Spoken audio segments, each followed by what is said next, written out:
We're on air. Okay, great. So Paul's just nipping off to check on something quickly. So I'm just going to do a bit of an introduction for today's show.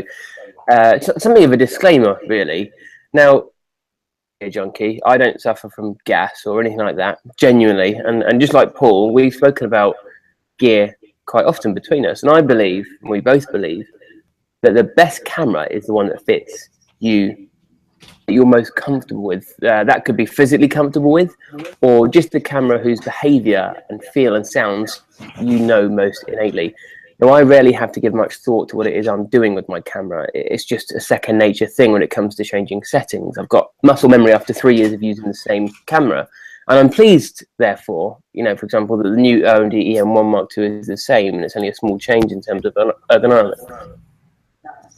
Today's episode is going to start out, at least, as something a bit of a talk about gear, and hopefully we'll then move that discussion onto what these recent releases from both Sony and Nikon mean and indicate and suggest to us. And I don't want to make this another Nikon bashing episode, but I can't help but feel that it is going to come across that way, because when we look at the two cameras we're going to talk about today, and how that they are simply poles apart, not only both in terms of their performance and price bracket, but also their intended markets too. And then the other subject we're going to touch on is reciprocation. Reciprocation. I was going to say reciprocity. I can't say it. Replication. Yeah, the idea that there are communities of photographers gathered around so-called notorious celebrity photographers, and those people don't participate in their own groups, and that the lure, the attraction for joining, attending, or being a member of that group is somewhat gone, and it's not quite right. Paul and I, we've had a discussion about this, haven't we? Yeah. Sorry, I'm like come to screen, but little dog out the back who's blind and doesn't know where she is at the moment. But anyway, she's okay.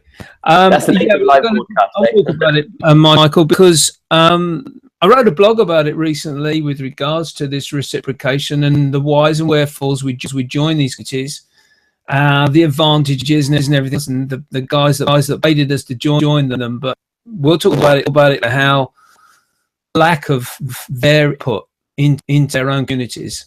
Talk about the why they're doing it, basically. But let's you're going to start off, Mike. Talk about these new introductions. You start off on a positive note. Yeah.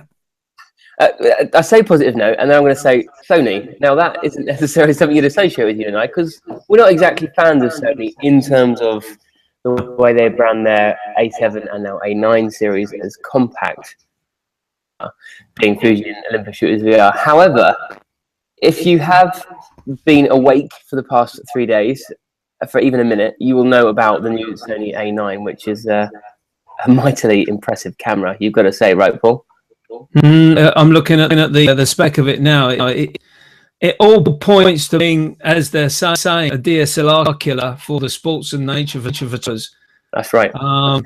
Well, so before we hit record, a couple of days ago, obviously we spoke about how we're going to structure today's show, and I said I'll jump in and look at the A9, and it's rare that I have any excitement about gear, but this one actually genuinely has my blood pumping. It's got a 24 megapixel full frame CMOS sensor, which is not record breaking anyway, but still, it's got it's all the focus points are on sensor phase detect focus points, of which there are 693 focus points, covering 93% of the frame. It's got the 5-axis in-body stabilization system, the same mechanism that Olympus cameras use, of course. And Sony say that in-body image stabilization is good for 5 stops of stabilization. It has 2 card slots, both supporting UHS-2, and it shoots, get this, 20 frames a second. That's amazing. For a full frame, very impressive. And 2 other things as well. It features an Ethernet port, which is not something that most of us will ever need, but it is very suggestive of exactly who it is they are hunting for and going after with this camera. There's one other feature which we'll talk about in a second, but let's talk about who this camera's for. You suggested a minute ago, and I totally agree that this is for sports photographers, and I don't see how it's not for sports photographers. It absolutely is. The fact that it's full frame, great, of course, that is a prerequisite for most sports photographers. They need to get the separation at distance between subject and background. But the fact that it has that Ethernet port, That's fantastic. When you think of the guys, you know, on the wire services shooting at the Olympics and at football or soccer World Cups, they literally have an Ethernet cable plugged in, and they'll have the picture of Usain Bolt, you know, getting a new world record 100 meters, crossing the line out to wire services in a minute or two. It's that quick. They will literally be shooting. Someone else will be on the computer at the other end, or the FTP file server at the other end, putting the picture, hitting auto, cropping if necessary, publishing to the web. It's that great. So that Ethernet port alone, to me, suggests it's for sports photographers. However, there is another feature that is revolutionary, and I use that word intentionally. There's no mistake there. I'm not over-egging it. In the world of mirrorless cameras, let's not forget that's what the A9 is, and it's the fact that you're shooting at 20 FPS, so you can hold the shutter down, you can achieve 20 frames per second, and you'll be able to see everything as it's happening. There's no blackout, which is something I have experienced as an EM1 user. I've been at Le Mans shooting sort of 12, 13 frames a second, or whatever it is my camera shoots. Shows you how much I pay attention to specs. And yeah, you do get that momentary blackness in the electronic viewfinder, which means that us as the photographers using that camera have to kind of better anticipate the movement of the subject ready for the next frame. And that's been a feature that a lot of current DSLR shooters have kind of scoffed at and said, well, mirrorless can't do what I need to do because you have that blackout feature. Well, no more. It's there now. Exactly. So, and the other feature I want to mention as well, not necessarily revolutionary because they have got it in the A7R2, but to have it in this camera as well is fantastic. And it's fantastic because in a minute when you come to talk about Nikon, we'll talk about features being removed. Sony haven't released this camera and thought, okay, well, we'll take this bit out and this bit out, and then the next camera will put it all back in again, you know, for another improvement. They've literally thrown everything at this, including a stacked sensor, which some people might think, well, what is that? But it's also been referred to previously, especially in the A7R2, as the backside illuminated sensor. In short, that means it's better in low light performance. Yeah. Got everything. I think there's just a couple of points speaking up. The difference between the 7R2 and the A9 Alpha 9 is obviously the sensor size, reducing it from an amazing 42 megapixels with the 7R2 down to 24 megapixels with the A9. And obviously this is down to this the larger megapixel camera will obviously pull in sports photography, and you're bringing in a buffer aspect to using it on a continuous shutter speed motion. It's clearly set for the sports and nature photographer. They brought out a 300 lens as well, which looks pretty dynamic. I was really this is so fresh. I think when was it announced? 2 or 3 days ago. Yeah, earlier this week, wasn't it? Yeah. Anyone using it in, dare I use the term at the moment, and that is going to be interesting to see when that does happen. When you start seeing more reviews come out, more used reviews rather than reading the specs. On a saying, oh yeah, this looks pretty damn good. I agree. I'm so impressed by the specs of this camera, and like I said earlier about kind of practical, usable features, which, not to want to keep talking about Olympus, is something I'm very happy that Olympus have done. You know, thinking about practical application of things like, for example, the 5-body image stabilization, which means all of my lenses are stabilized. Things like that. That's a practical thing, and they've thrown that into this camera as well. The fact that yes, you've got 20 frames per second, but with existing buffers and processors, you'd fill that buffer up in no time at all. So then you Bion's X processor. You know, I haven't gone too far into the specs here. I'm just reading you the kind of things that most of us care about. That processes images 20 times faster than any other camera out there as well. So it not only shoot 20 frames per second, it can handle the buffer can handle 20 frames per second of a 24 megapixel sensor as well. So I think that Sony have gone all in. I think they've declared their intent.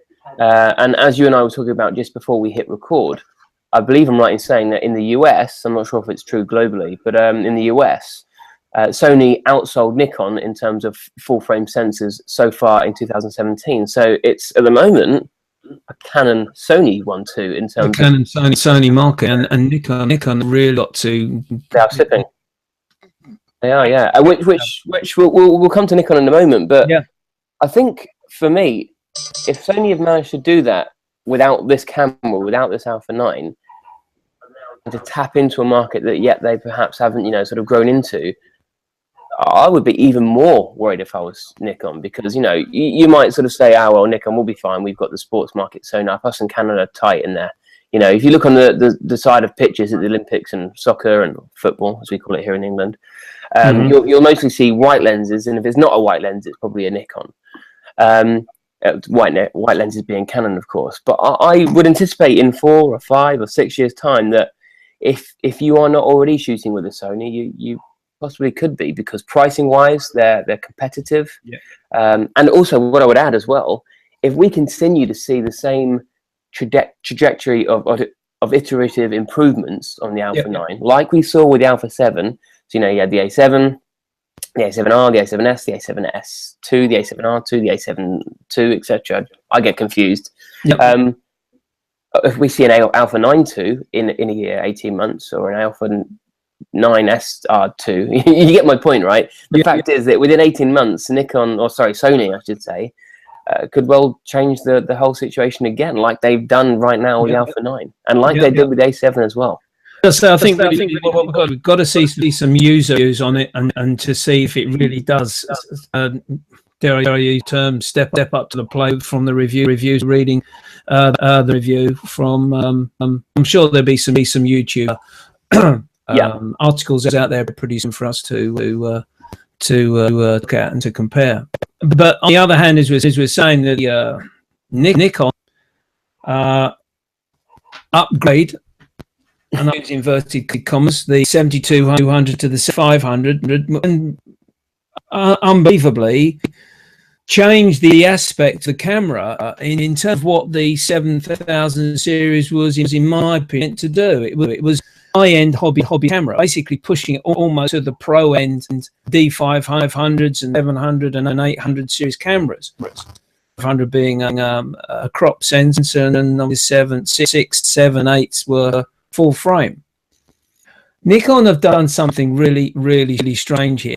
They've dropped the megapixels. Well, in actual fact, the 7500 in terms of what's inside the camera in terms of its guts is exactly a D500, except two main X. They've taken away one of the card slots, which was this SD card and this other card, which they were trying to sort of implement more. They've taken that second card. So what they've also done with the 7500 is remove the compatibility the older Nikon and AIS lenses.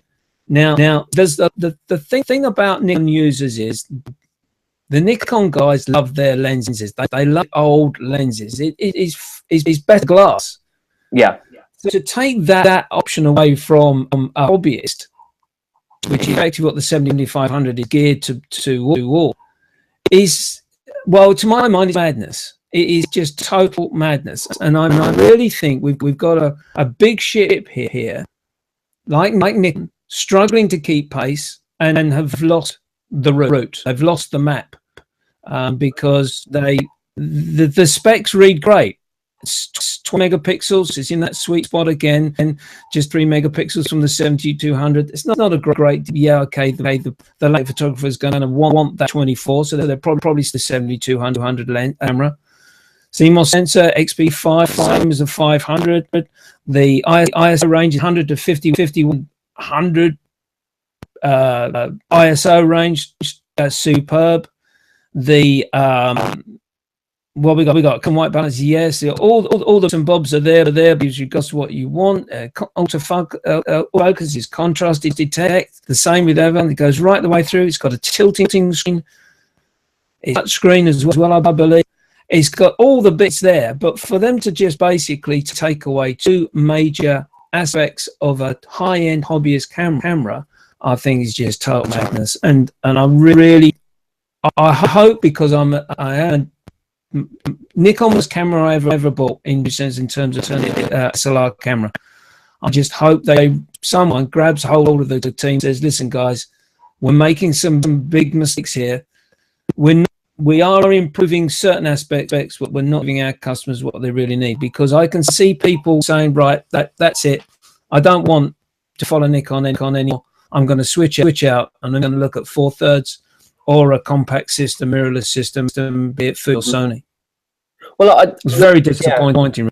The way I see it is that right now Sony are operating like a company that have taken the brakes off, and they are saying that if we own this industry, that includes Canon as well, of course, the best cameras possible. So when the A7 was released, everyone said, "Wow, this is fantastic." And then, like photographers, like we all are, we all said, "Well, hang on, wouldn't it be good if it had this and this and this?" Mm-hmm. And then they said, "Okay, fine." Now they just released the Alpha 9, which seems to be the answer to most people's prayers and wishes.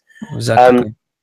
And by contrast, Nikon seemed to be sitting there tinkering with a mid-range camera only weeks after declaring, "We're not going to be toying with mirrorless, we're going to be focusing on professionals." Exactly. And you kind of think, well, go on then, focus on professionals. And like you said, I mean, by pure virtue of the fact that they removed a single card slot, might not sound like a big deal, but that removes that camera's professional credentials, does it not? It puts 7,000 the series camera, the 7500, the latest top end of that range in terms of its number, in terms of introduction to the market. Well, it's so divorced away from the D500 now. It's almost as though they are clearly making a statement that the D500 started the pro and into that. And this is one thing which Nikon have done for a long time now. They don't want their three systems to affect the other, if you get my drift. But the 1 inch, we don't know, the DX and the FX, and they don't want the DX to interfere with the FX and vice versa. And of course, they don't want 1 inch sensor series 1. Again, whatever happens to that, we don't to interfere with the DX. I think it's time Nikon have got to make their minds up that there are people that use the cameras for specific reasons, and they shouldn't worry whether there be some interflow. After all, at the end of the day, it's just about selling cameras. Yeah, okay, you're going to sell a D500 for $150, and the D500 is priced at around about $2,000. Talking in those sort of really to degree, it's dollars for pounds, isn't it? These days, yeah. In my book, they've lost the plot, which is a great show for a camera with such history. I agree. And you know the other thing as well, but again, I'm talking about Sony here because obviously that's kind of my half of this discussion, is that let's not forget Sony do have the Alpha 99, the DSLR style Sony, you know, and I think it's a masterstroke from them. Yeah. They knew that if they just tried to compete on a level playing field with both Canon and Nikon, Canon and Nikon have the DSLR brand. They are synonymous with professional cameras. So to try and say, look, oh, Sony are good at DSLRs too, and then, you know, present their black and orange camera rather than red or black and yellow, because effectively that's what it is these days, isn't it? What color camera are you using? Yes. They thought, okay, look, fine, we're not going to compete. We're not going to be able to just go neck and neck with him and produce a DSLR looking camera because we won't stand out. Or you go into any camera shop these days and they'll go, oh, no, Canon and Nikon, it's one or the other. Fine, we'll do a sidestep and we'll go another way. And they produced a mirrorless camera spec, either exactly the same as the DSLRs that they were already producing. The Alpha 99 is just as capable a camera as the Alpha 9 that they've just released. It's a mighty camera. The Alpha 99, the DSLR camera, is a good camera. But again, throwing that into a ring with the Canon and Nikon, people are always just going to go ahead and choose what they know, the familiar thing. So by creating this Alpha 9 and the Alpha 7, they've in effect created their own full-frame mirrorless market. They have. And there are stampeded. When I went to the Sony presentation about 4 years ago, probably maybe 5 now, actual fact, when the NEX7 was hitting the scene and changing people's opinions about mirrorless cameras, in the sense they said in 4 to 5 years time we think we're going to be top 2, if not in the way, and they're on. So apologies, looking at it's a bit of a Nikon again, but you guys have got to sort of step to the plate, in my opinion. I'm not a knowledge, but just want to say one more thing, Paul. If Nikon's announcement to say they're only focusing on professional cameras was to say we're only going to be doing DSLRs, it kind of suggests a few things to me. It says that they're going to continue to do the same thing. Mm-hmm. Well, that's no way to get yourself back to the top spot, because everyone else is doing something different that's working for them. Don't expect anything new and fancy. Well, that's not going to excite consumers. Don't expect a mirrorless camera, which, as I've just mentioned there, Sony stampeding, and it's got them to number 2 spot in North America with a full frame market. They're winning there. And to underline that, that also suggests, therefore, that Nikon don't see mirrorless cameras as serious or professional cameras, which I think Sony and Fuji and Olympus, Panasonic, Leica are proving that that is a fatal belief to have, because they are taking huge chunks of the market. And even if one of those companies, let's talk about not Sony for a second, even if one of those companies wasn't able to take a huge chunk of the pie, those other companies combined, Fuji, Olympus, Panasonic, even if they all took a generous chunk for themselves combined, the three of them are taking power from Sony. So Sony they have to, if they want to stay a big player, they need to make a mirrorless camera. Yep, they do. They need to make a serious mirrorless camera. They have got one extreme, but there's no news about what's going to happen with regards to the 1 series cameras. Which, they're just some fantastic features on that 1 series camera. I used the V1 when it first came out. There was some great features, but in terms of size, it just didn't work for me. I think they're just too big a company. I think they're afraid of upsetting what they're already offering. Yeah. If they offer a mid to high end mirrorless camera, how does that affect the D5? How does that affect the D800? Well, they're worrying too much about it. Yeah, I think you do nothing and you slip to number 3, or you do something and risk it because you're failing anyway. So. Yeah. No, I agree with you. Agree 100%. So, you want to talk about reciprocation? Yeah, reciprocation. As I said to you, I wrote this blog a couple of weeks ago, and I've had some pretty good response from it, because I noticed that the communities and the groups which are available in Facebook and in Google Plus in particular, where people are encouraged to do these well-known photographers and their groups. And I started to sort of do a little bit of a study as regards to how these guys were using the group communities to their end. I go back when I originally got involved with social media, and I remember listening to some guys talking and saying, "How do I get involved with photography, and how do I get involved with all this social media at work, and how do I get my photo recognized?" And each one of them, I'll name them: Trey Ratcliffe, Valerie Jardin, Thomas Hawke. All these guys were sort of saying, "Get involved with social media and reciprocate. Put your photos on, make comment and like other people's work, and people will share it. It's all about sharing." And I fine. So you go on to Facebooks and the Google Plus sites, and you in these communities and groups, you upload your photographs and you do the sharing part, and then that's the thing, and look at it really hard. You don't get any comments or likes from those that are basically the host of those communities. All they in actual fact do is publicize, advertise, sell their own products or their own other products. It's a workshop, a book, or a print, whatever. Now, I've got a couple of groups myself in Facebook, and I do try to go on to one in particular, which is an offshoot from my workshop, which I do online, and I do try to go on and either like or make a comment with on the photograph that's being posted up. And I think this is something which the hosts should be doing. I agree. Yeah, and I had a lot of comment back from other people and saying, I'm not going to join these communities anymore because the hosts or the group leader is not giving back to the members what they in actual fact told the members to do in the first place. Mm-hmm. Mm-hmm. I agree. I think back in the days of forums, where if you wanted to go and have a discussion about photography or any subject for that matter, you'd go to a website, log in, and then have that chat. And I wouldn't say it was a faceless conversation, but it was, you'd go to that site to have the conversation. And I think part of the issue with having a group or forum, if you like, because effectively that's what it is at the end of the day, tied into social media like Facebook, of course, is that all you're doing in the chat really, or all most people seem to try and do, is comment on the chat with a view to getting people to come back and then view them and like their work. Whereas in fact that's not what social media is about, and it's not what conversation about photography should be. If we were standing in a group of people now, 3 or 4 or 5 of us, and I said to you, "Oh, look at my picture," and you went, "Thanks." Look at my picture, thanks. And I said, look, that's not a conversation. No. That's all us just waiting for our opportunity to talk rather than listening. And I think that's what goes amiss in conversations and communities these days. They're too closely tied to social media. But specifically what you were saying there about or a celebrity photographer, a named photographer, whatever the case may be, so declaring that I have a group, come and join me, and then building a following.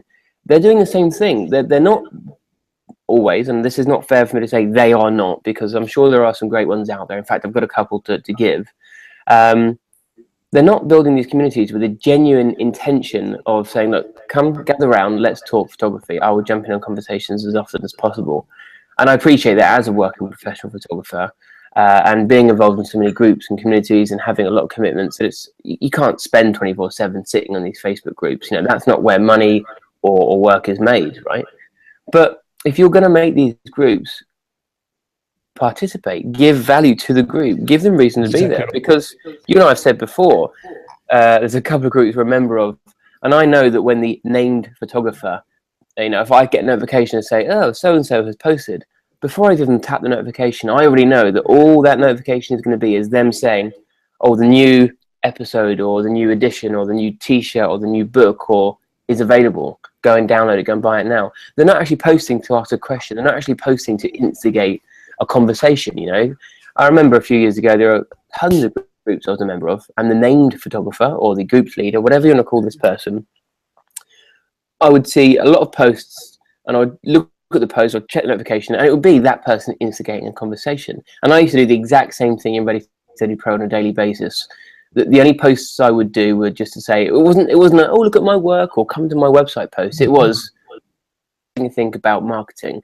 This is what I've done, this is what I've tried. Or, guys, let's talk about marketing, and then just instigate the conversation and step back, and then it would take on a life of its own.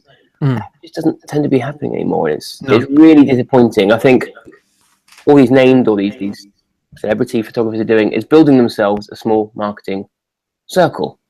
The data list which they built, I think one new mailing list, isn't it? One thing which we don't realise with once, in actual fact, log in, join that particular community group, they have our connection, and they have 9 to 10. Also, we click little to say yeah, keep me, so you get the email through, and again, database builder in itself gives them more opportunity to go out and sell their products. And that, in actual fact, the show, and advertising a show as well, in actual fact, builds on that basis. And in the end, all you get is, I've just done a new show. Come and have it on this. There's my photograph I did well on my workshop, which again was oversubscribed in wherever. And I'm going to be doing a walkabout in London, which is going to be about 150 people. Why don't you join me? And all this, so forth. And at the end of the day, winning out of it. You're not.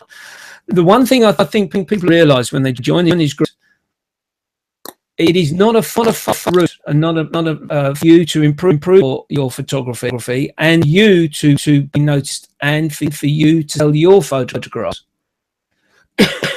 Joining these groups, in actual fact, really just keeps you in touch with a particular community as regards to that direction they're going. If you want to sell your photographs, then the best thing for you to do is to start watching YouTube videos regards to how to sell your photographs, and the route you can take, and how in fact put your photographs together and submit them to publications and to galleries. But mind you, galleries are a different thing, because galleries will come to you. You can't come to them. That's a different scenario. But this is what I suddenly started to realize just a short while ago, and I thought, hey, we're putting stuff into this guy's group, but on anything, no comments being made as regards to any photograph, or just the fact that, I'm off to so land at the moment, and I'm going to be taking photographs, and we're going to do this walkabout and that walkabout, and you join me. And by the way, it's going to cost you $50. Exactly. Well, so I know we probably sound a bit pessimistic there about groups, and I think fair enough. I think it's a good point. But what I would say is that there are some good groups out there. I'm a member of a couple. Yeah. Now, full disclosure, I'm not advertising or promoting these groups in a bid to get you to join, because they are paid for groups. in that they are either you are either permitted access to these groups via membership in the case of the Guild of Photographers, or if you are a member of the PhotoBiz Exposed Premium Members podcast, which is hosted by Andrew Helmich, you also get access to the Facebook group there. And for me, those groups are very, very valuable.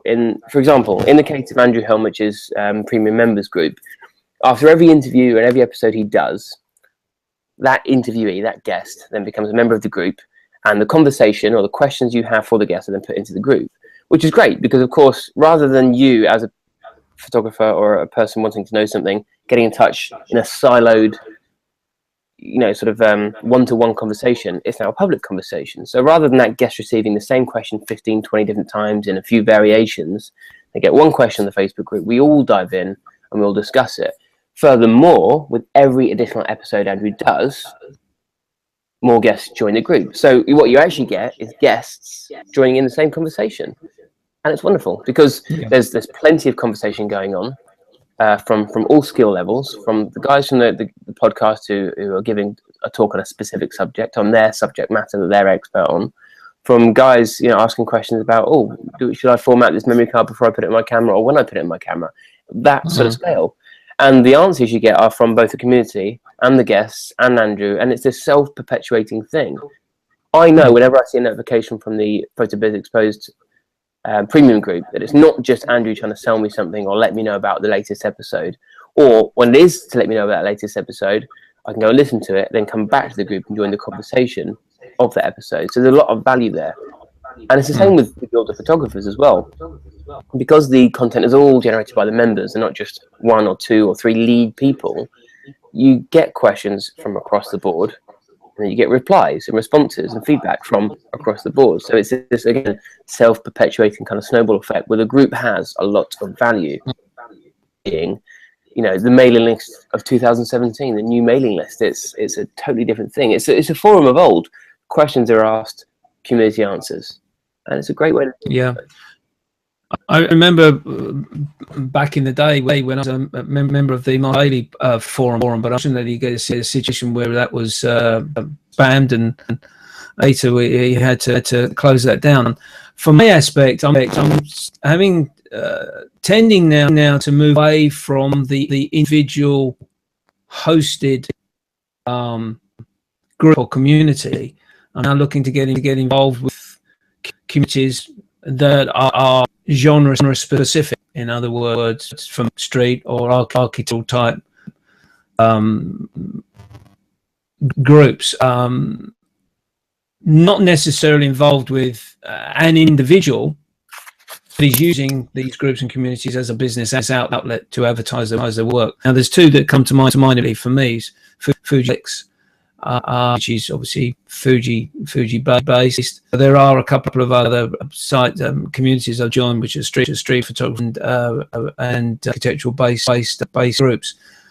And it's important that if you're going to all want to improve our photography, especially the hobbyist himself, and I think it's important that they look to join those groups rather than one that is hosted by an individual who's using that group as an outlet to promote either their work or a given product.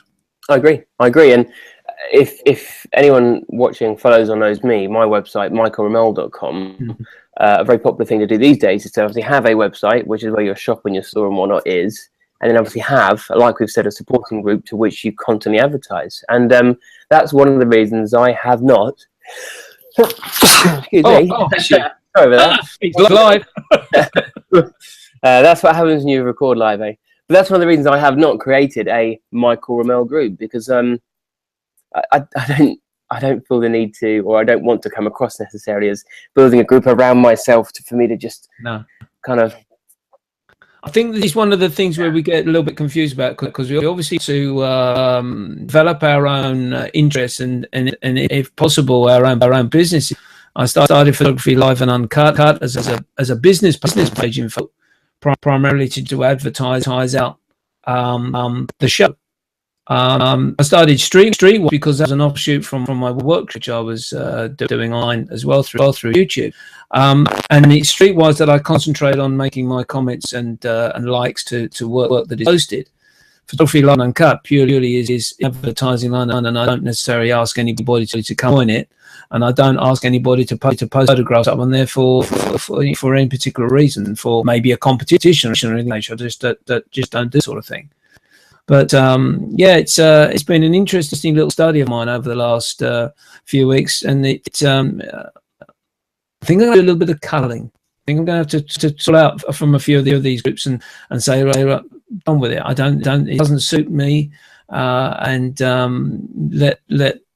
let those groups and communities just carry on their own sweet way. It's very disappointing, because really, at the outset, the information you were given and the what's the word I'm looking for? I'll leave it at that for the moment. On this of you getting involved in social media is to share work. You share your work, people will share your work with you, and you will you'll improve your photography, and you'll find loads of friends around the world.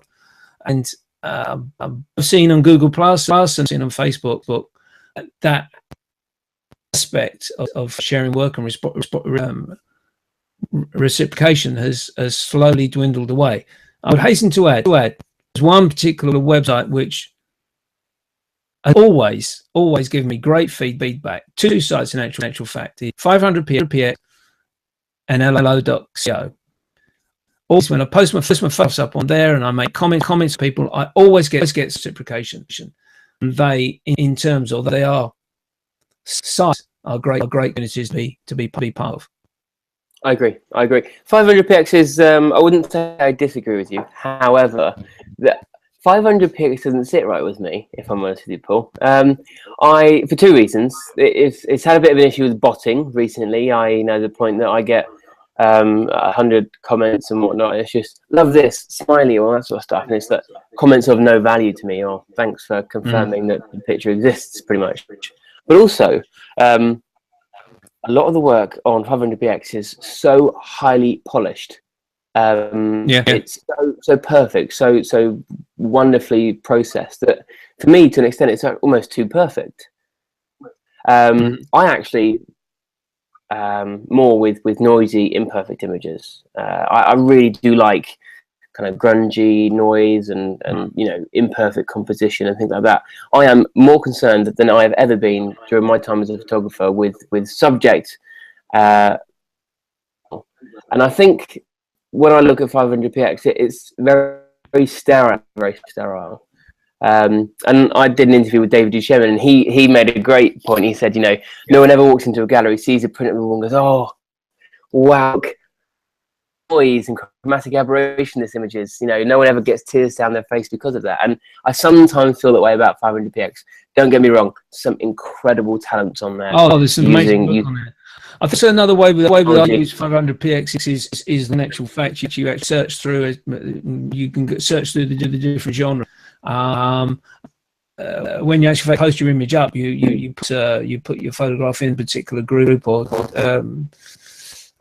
category. That's the word I'm looking for. And I think some photographers don't pay enough attention with regard to what category they put in. For instance, if you put street photography up there, you'll see a lot of shots. Which I suppose really to a degree more like lifestyle photography, urban life photography, and there's a big over there as regards to that sort of section. But I do agree with you. There are some very, very perfect images there, and unfortunately, again, the same old thing with likes and the comments. There is a way around it. You get 30 of your friends together to like every photograph that you post up. You're going to have 95% on your rate, and you're going to get picked out by the editors and the way you go. So there are ways around the algorithms that she's got. But for me, those just in particular, LO and 500px, I've always enjoyed the reciprocation. Yeah, the coin to that use of that word again. I won't even pronounce it. What I want to say in actual fact, Michael, just to draw the show to an end, we've got is it a week Sunday? It is, yeah. April. We've talked about this many times before. We've got this walkabout in London. So anyone UK that, well, I don't expect anyone from the northern of Scotland come down to well, you can. We've got a couple of people coming from Scotland. I've had a couple of people get in touch with us and where can they stay because they're coming from Scotland. So right, so there we go. Quite far afield. Yeah, so across the groups, there's the Guild of Photographers group. I've invited people there. There's of course One Camera One Lens, or is it Live and Uncut? I can't remember where we posted it on your one of the two. It doesn't matter. Yeah, there. Ready Steady Pro, the community that I sort of still run every now and then, and of course email sign up through my website. We've got over 70 people due to be there now, not including you and I, Paul. So it's a good number. And even if half of that turns out, that's 35. I was in discussion with someone at Olympus to have a rep come along. Unfortunately, there isn't a rep available on a Sunday, which is absolutely understandable. It is a Sunday and during the week. But I do hope to have a few goodies and bits and pieces sent to me to be able to give out to attendees if they come along. First come, first serve. I won't be having one per person. I'm not carrying a big bag of marketing stuff around with me all day. But yeah, it's going to be a great event. Fingers crossed. I'm keeping an eye on the long range forecast. The weather's going to be good. But yeah, Sunday the 30th of April, Carnaby Street, 1 o'clock meet for a 1/2 set off. It's going to be great. Join us. Exactly right. It's going to be a very, very enjoyable time. Great. So thanks again for joining me in your lunch break, Michael. We're going to have to get up down and do a polo bar meet, I'm sure, sometime. But I've got a couple of days in London next week and the week after. So the next shows, I hope, will be live and light outside as well, rather than the pitch black of night. Yeah, exactly. Great. Good to talk to you, Michael. Let's leave it at that, and we'll talk next week. In the meantime, Nikon, pull your socks up. Exactly right. Not me. Okay, all the best. And that's it for Camera Aspects. We're at cameraaspects.com with our blog site, Camera Aspects on Twitter, Camera Aspects on Facebook, and the YouTube channel as well. Yep, YouTube as well. So see you soon. Podcast, iTunes, Stitcher. We're available everywhere. So please like, join, and watch. Hope to see you soon. Cheers. Bye for now.